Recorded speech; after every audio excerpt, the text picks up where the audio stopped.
please. Please, can you take your seats? We can start. If we're not photographed, we don't exist, do we?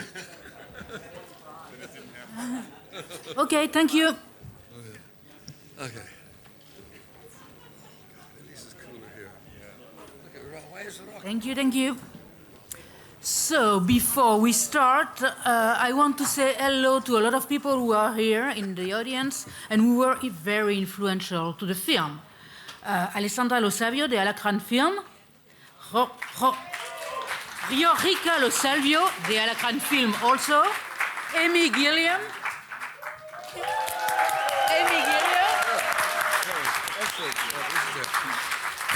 Gerardo Herrero de Tornasol Film, Grégoire Melin de Kinology, Sébastien Deloy de Entre Chiens et Loups, Pandora Cunha Teles de Ugbar Film et Pablo Iraola, pardonnez-moi, de Ugbar Films also. Alors, as we can see, there are a lot of people coming here to support Terry. First, we have the producer, Mariela Bwisowski. Then we have a screenwriter, Tony Grisoni. That's him. Then we have Rosy de Palma, the actress, the wonderful actress. Sergi Lopez. Jordi Mola. That's him. Olga Kurilenko. Adam Driver.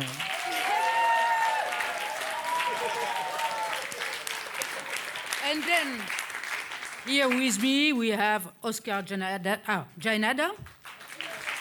That's him. Stellan Skarsgård. Don Quixote and Sam Laurie, Jonathan Pryce.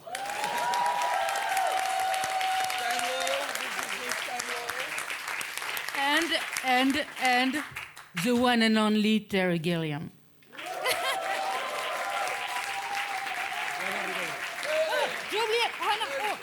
Sorry, she's the best. She's the best in the film, and I'm so sorry, JOANA RIBEIRO.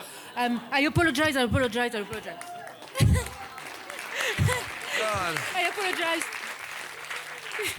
That was probably the shortest career of any actress ever. So Terry, how does it feel to be here at Long List? How does it feel to be here at Long List? To be here, you, now. It's the medical condition has been solved and cured, and here we are.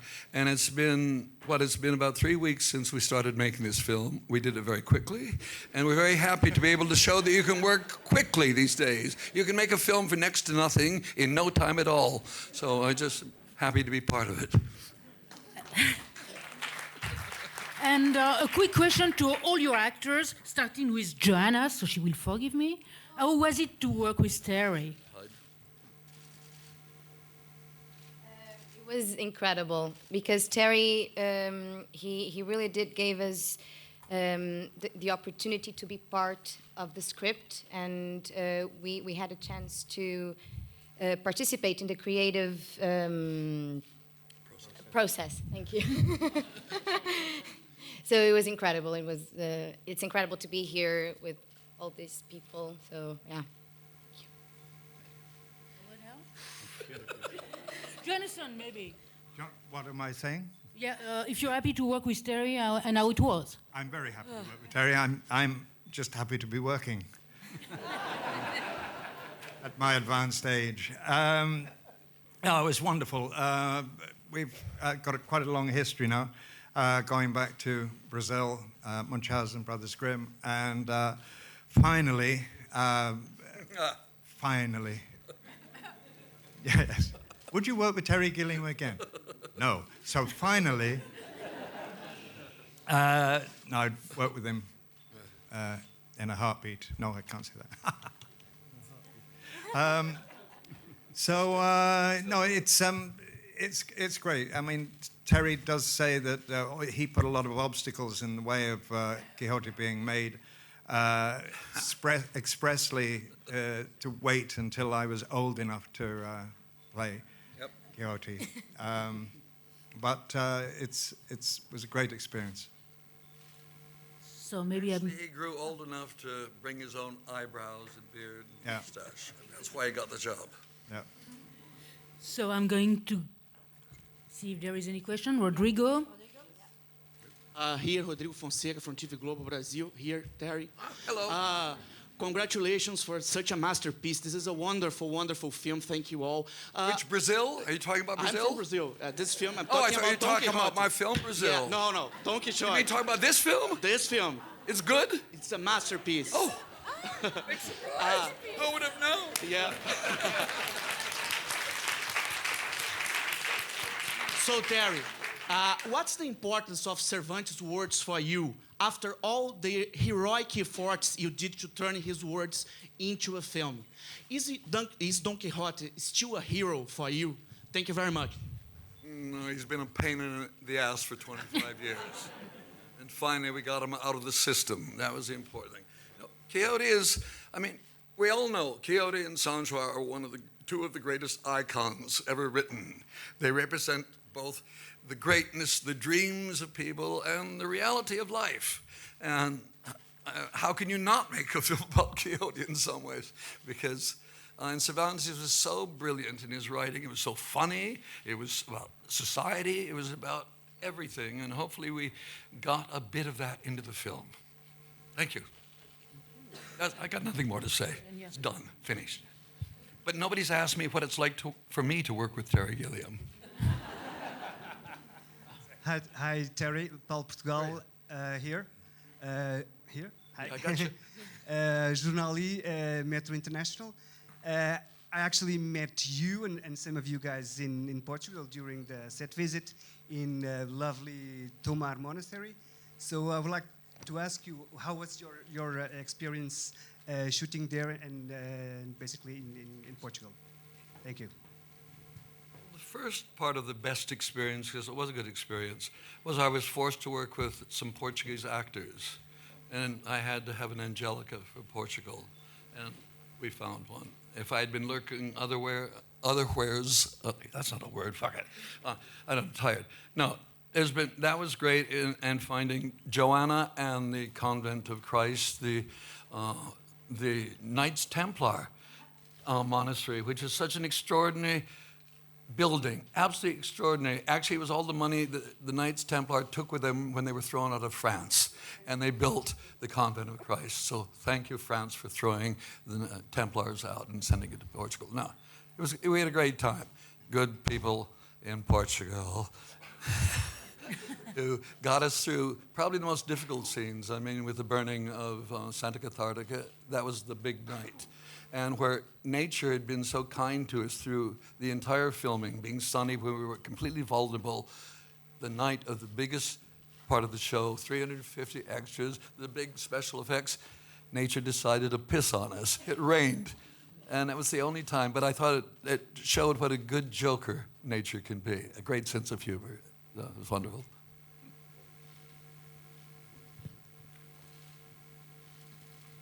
Hi, Terry. I'm Charlotte. Where are you? Here. I've gone blind. This is horrible. Jeez. Congratulations for your movie, and I have a question. How did you choose your cast, and particularly Adam and Jonathan? Thank you. They were cheap. That was the main. Very pragmatic. Now, I think it's enough, isn't it?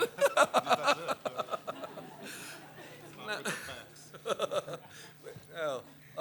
Well, I couldn't avoid Jonathan. He knows where I live.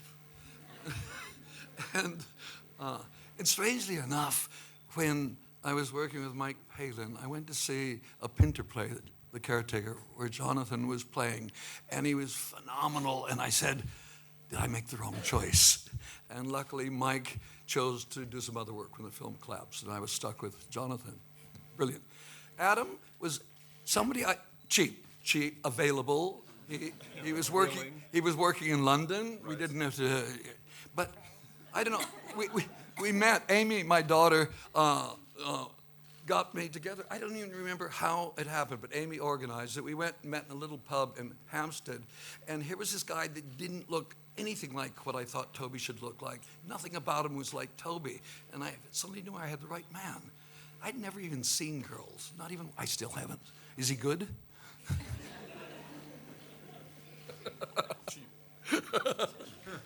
No, I mean, it's so funny how long it's taken to find the correct cast, and I really do believe that. I'm not bullshitting. Everybody in this cast is the thing I had confidence in when we were shooting the film with all the problems we were having shooting and difficulty. I didn't know what I was doing, but I knew we had a great range of actors who would save my ass, and they did. Thank you.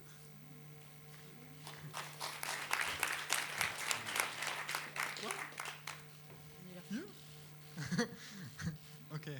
Hi, I'm Marcel. I'm from Gigpur, Germany. First of all, your movies are always great, but really crazy. But oh, come on! They're realistic. They're about the real world, not the world you see in cinema normally. This is about the real world. But my question goes to Adam.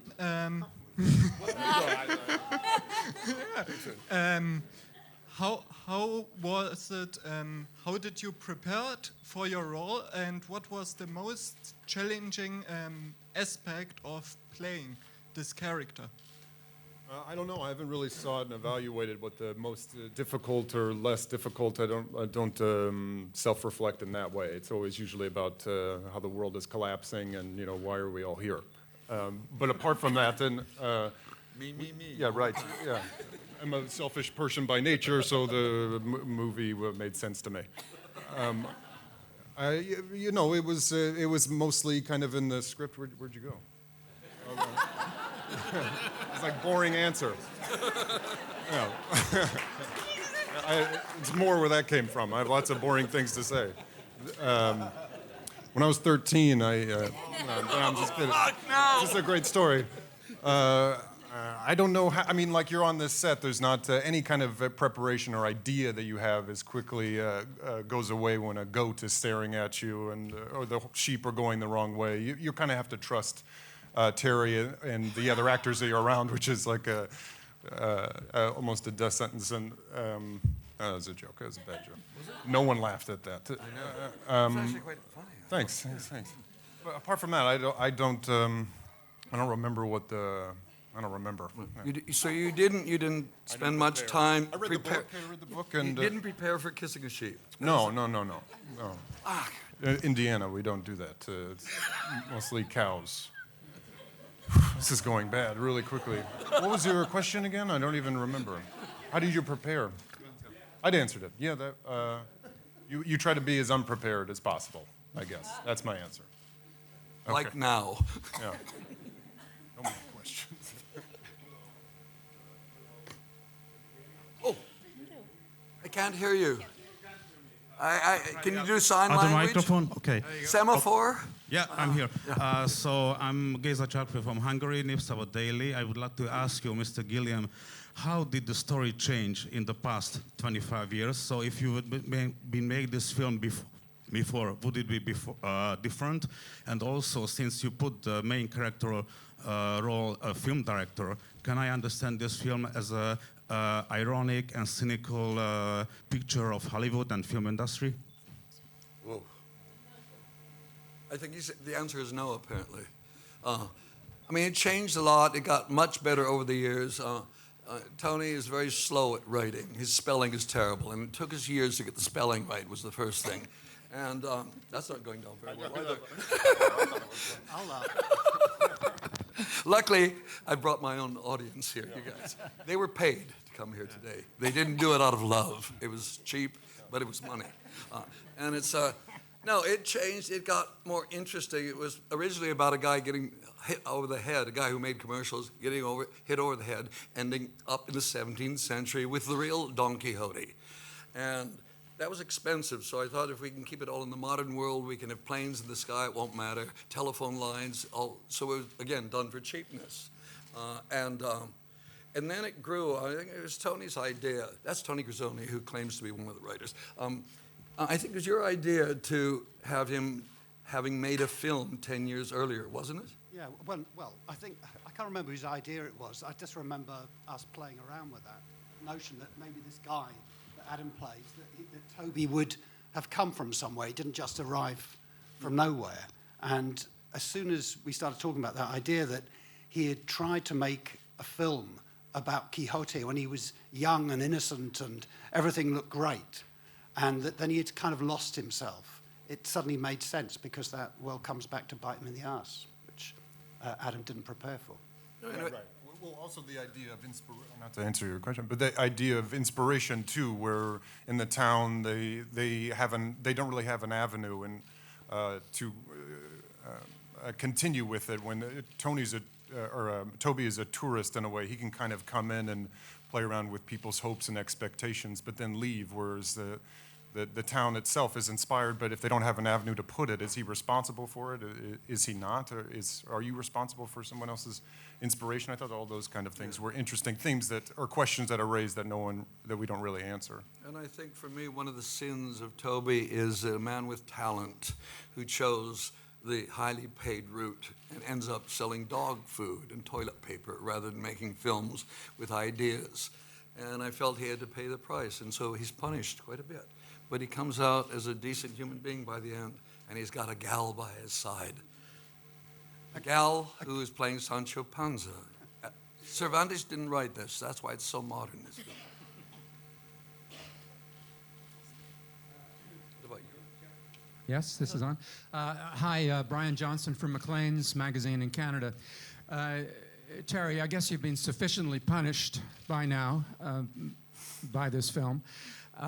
So I have to ask you, after all of these years, the alleged curse that's hung around this film long before you were making it, even haunted Orson Welles, has it finally lifted? And as a follow-up to that, the Paulo Branco lawsuit, which was at least settled to the extent that you could show the film in Cannes, is the film's legal right to get distributed still in limbo? I don't know if that's a question for the producer. Not in limbo anywhere. It'll be in the cinemas in a couple hours all across France. Yes? And yes. It's also very dangerous when we write something. We create things, we create characters. And Cervantes actually wrote originally Malambrino, the enchanter, the nemesis of Quixote, and suddenly it appeared in real life. It's amazing how this film reflects reality. And thank you, Paulo, for that. Paulo for playing the part so intensely. International distribution, is it okay? I mean, it is legally? okay, and the film will be released in many, many countries very, very soon, and that's fine. Everything's fine. Thanks God, and so there will be for no all the excuse if support. people don't turn up by the in millions. It'll be the audience's fault by then. Okay. Roberto Lofriggio from Italy. Talking Media. I just stolen my question about distribution. I think Amazon, why not or not? I saw Holy Price, welcome. You know the New York. My question is for Jonathan Pryce, because I stay many times in my country. What's the experience with Terry? Is for you, represents for you. You're a very cheaper actor, I think. What does working with Terry represent for me? Well, oh God, I don't know how to answer it really. Pithily. The relationship goes back a long way, and obviously you became aware with Brazil, and it meant for me at the time as an actor. I'd previously made a few television films where I was told by the director, Stephen Frears, that the less I did, the better. And before every take, he made me make my face a plain canvas on which he could show images and pictures, how other people reacted to me. And I thought that's what film acting was. Less is more. But every time I'd see myself, I'd think there's nothing happening. And then I got to work with Terry. And with Terry, more is more. And I got to the chance to put more energy into my work. I got the chance to work like I would work on stage. I think in Brazil, I had one, not that I was counting, but I had one close-up on a 50mm lens. And the rest of it was either wide-angle lens or full body, and that was a great experience. And that freedom he gives you has continued. The good thing about Terry is he doesn't claim to know anything about acting, so he won't get in your way with suggestions. And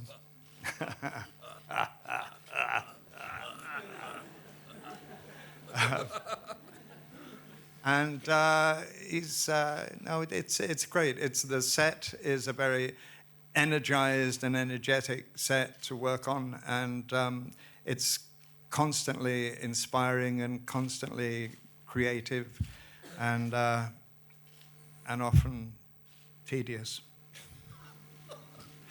That's movie making. Tedium. That's why the best job is being the director, because you're always busy, unlike the actors who've got to sit around for 10, 15, 20, half the day waiting for 2 seconds on screen. It's a terrible job being a film actor. I really do feel it's so hard. I don't know. I still don't understand how you do it and hold it together. It's a great job. Don't believe it. It's a great job. You get to see the world. You got plenty of time to read good books. Hello everybody. Miss Ushi Tahar from Daily Newspaper. I'm here. Stand up, please. I'm from Algeria. Sorry that we put Cervantes in jail. In one way, we don't. He spent a bit of time. He was a tourist in Algeria, I believe, for a while, wasn't he? Yeah, maybe if we haven't done it, you will not do this film. My question is, first, let me congratulate everybody. You passed more than 20 years to do the film. I was waiting for the film for 2 years. We passed 2 hours of pleasure. Thank you for everybody. My question is, do you think that we need more Don Quixotes in our crazy world today? Thank you. Well, I certainly think so, because I think they're more real, more inspiring, more believable than another dozen superheroes. I mean, we're so much spending our time in sort of a juvenile superhero world with all these incredible powers. I think reality and humanity, what we're capable of without superpowers, is more interesting. That's about, and Quixote is one of those inspiring characters.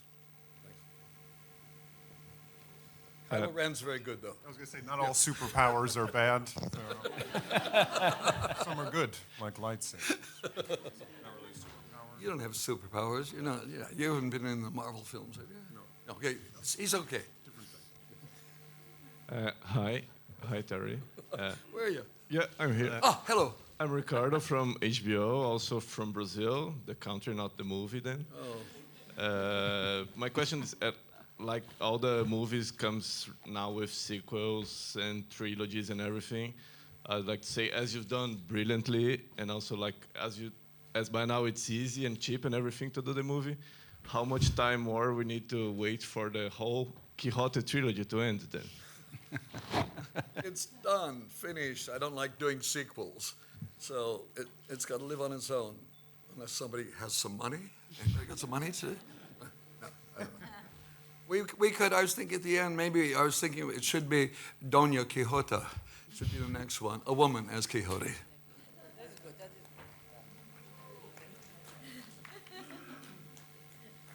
Oh, not a popular idea, I see. Obviously not.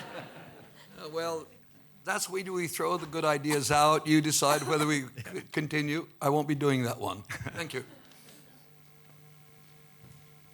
Good morning. I'd like to ask a question to the actors who haven't yet spoken. What was the greatest pleasure working with Terry Gilliam? Was it something that was really important to work with this kind of a dictator in terms of this kind of director in terms of a further career? You're asking me that? No, not you, Oh. not you, no, the actors. But you can answer, Terry, if you want also. Olga's got the answer. For me, She's doing it. Olga, for me, I had to tell that when he called me 20 years ago, and I was already the farmer's wife, and for me it was a big pleasure. I said to him, you invite me to dinner, I have only the right to the appetizers, but it's a matter of love. For me to be in this film is a matter of love that I have for Terry, admiration. He's a master of masters, and I'm very happy, and it was a great experience. It's true that I was begging him for another fucking line, but I'm so happy to be here with him. It's a real matter of love. Okay. I absolutely love working with Terry, but the thing is, it's not only. Well, first of all, I love his movies, but then when I met the actual person behind them, I totally fell in love with the personnage, and he's the most charming, smart, and honest person. What's rare about Terry is he's honest, and I think in our profession, it's not always the case. He doesn't pretend, he's real. And I really appreciate that. And on set, he's the most creative person. He leaves the freedom. And I've never met a director who laughs so much. We were laughing all the time to the point that if after a cut there was no ha ha ha ha, I was like, is there a problem? Because every cut finished with ha, and I was like, where's the ha? What happened? So, but mostly he was laughing after each take, and it's just so inspiring, and you want to give and give and give, and yeah, thank you, Terry, for giving me the opportunity to play such a crazy bitch, probably the worst, the bitchiest character I've ever played in my whole career. So that was so much fun. Thank you. I've got to say that I was laughing again because I had no idea until we started working on this film what a great comedian Olga is. We always thought she was beautiful, she's a wonderful actress, but she is so unbelievably funny to work with. And on screen, she's great, right? He knows.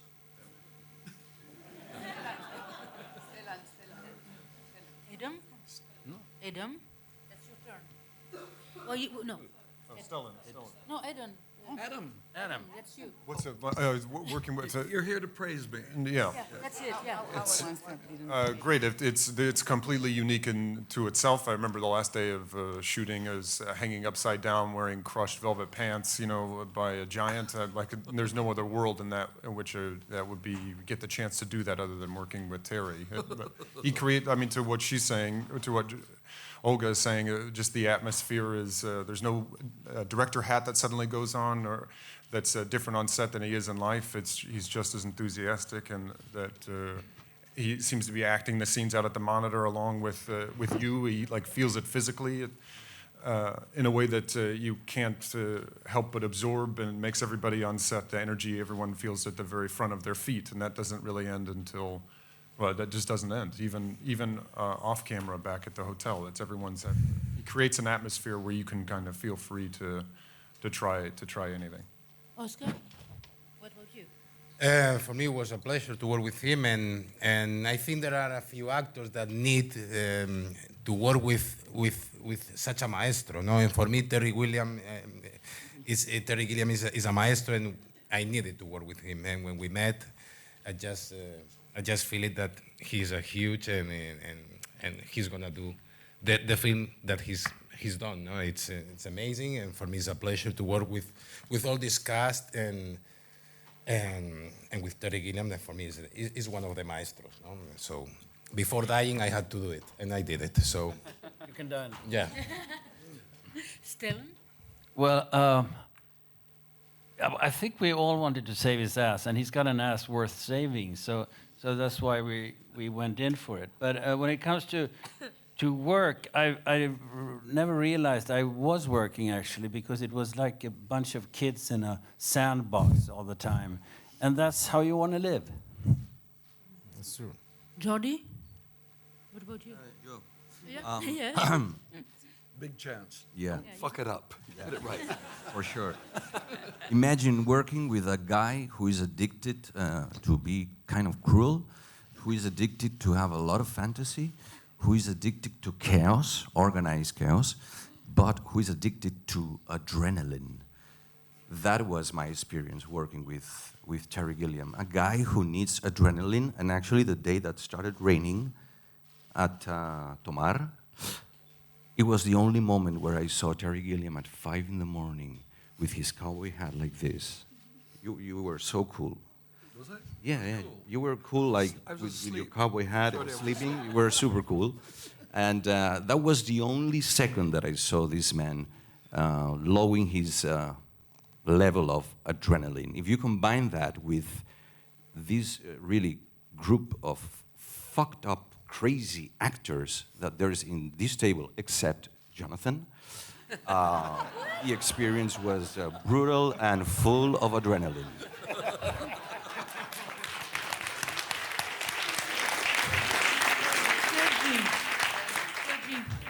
Oui, je sais pas, I speak in French. I don't know. I'll speak French. Now you can say It's the better truth for our relationship. It's so good.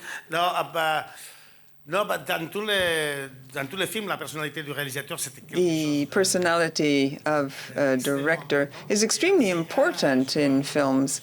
And in this case, I think we're dealing with a genius, a past master, someone who has incredible energy, one hell of a lot of energy, which is contagious. He's full of inspiration, he's always creative, he provides great freedom on the set. It's a bit of a circus. He loves sharing everything, and belonging to this adventure, being part of it, was simply wonderful. Except Jonathan. Yeah. What about you? What about you, Jonathan? What about you, Jonathan? Oh, I've said, haven't I? No. You have to say that. You have to Have to praise say it him. again? No, yeah, you have to praise him more. Praise Terry. Praise, yeah, praise. Got it right the first time. Don't push it. No. I've run out of rehearsed lines. And I want to thank Tony for writing the script for all the actors here today. Yes. This has all been performed. We rehearsed 3 weeks for this moment. Last but not least, Joanna. I already answered that at the beginning. No, It was no, the but first question. But I can. What? Well, no. The real question was, what was the most pleasurable things you had on the movie working with Terry? That was the question. And be a nice girl. The ship, really? No, that was not. The most pleasure. Yeah, that's what the gentleman asked. Yeah. What was the most, satisfying experience working with Terry? The fact that Terry lets us be part of the creative process, I think, because we would be rehearsing and Terry would be changing the scenes and would be. And for me, I don't have a lot of experience, and he always made me feel comfortable, and he always made me feel like I wasn't different, so that I could give my opinion and I could be part of the creation of Angelica. And he really would listen to me and to what I had to say, and for me, that was the most important thing that he gave me. And last question, Terry, when will you see a new film by Terry Gilliam? I have no idea. I have nothing planned. I have no life ahead of me. It's so sad after working so long to be so depleted, no future. I can only think of death now. Okay, thank you to all of you.